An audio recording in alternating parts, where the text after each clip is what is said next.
আমরা বাংলা বলার সময় অনেকগুলি ইংরেজি শব্দ ব্যবহার করে থাকি, যেমন রিসেন্টলি এবং ইমিডিয়েটলি, এর মধ্যে এই দুটি শব্দ বেশ জনপ্রিয়।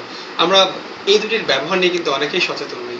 রিসেন্টলি এবং ইমিডিয়েটলি খুব মনোযোগ দিয়ে শুনবেন। অনেক সময় আমরা বলে থাকি আমি রিসেন্টলি তার সাথে দেখা করব, কিন্তু আসলে কি তাই? অবশ্যই নয়।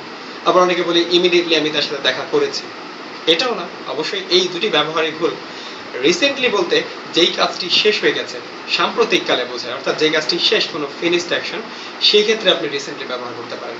যেমন রিসেন্টলি আমি তার সাথে দেখা করেছি, রিসেন্টলি আমি তাকে ফোন করেছি, রিসেন্টলি আমি তাকে বিষয়টি বলেছি, এগুলো আপনি বলতে পারেন। আবার ইমিডিয়েটলি মানে আসন্ন, যেটা আপনি খুব শীঘ্রই বা তাড়াতাড়ি করবেন, বা আপনার আপকামিং যে কোনো কাজ, যে কোনো অ্যাকশন, সেক্ষেত্রে আপনি ব্যবহার করতে পারেন।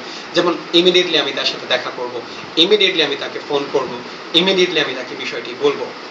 তারপর আরো দুটি শব্দ, একটা হচ্ছে কনফিডেন্স আর একটা হচ্ছে কনফিডেন্ট। আমরা কিন্তু এই দুটি শব্দের ব্যবহারের ক্ষেত্রে কিন্তু অনেক ভুল করে থাকি।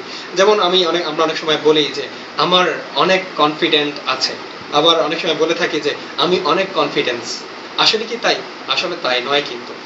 কনফিডেন্ট মানে আত্মবিশ্বাসী, এবং আর কনফিডেন্স আত্মবিশ্বাস।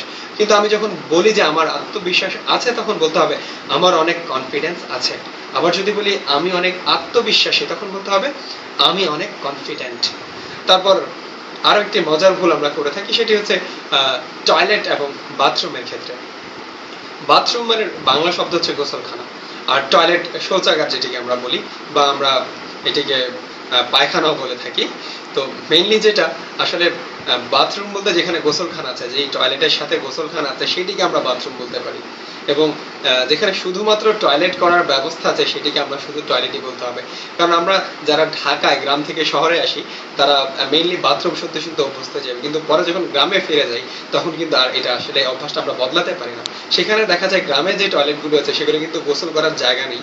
তখন কিন্তু আমরা একটা ভাষা ব্যবহার করি, সেটা হচ্ছে আমার বাথরুম চেপেছে, আমি বাথরুমে যাব, বা আমি বাথরুম করব। So let's be careful of all this mistakes. Thank you.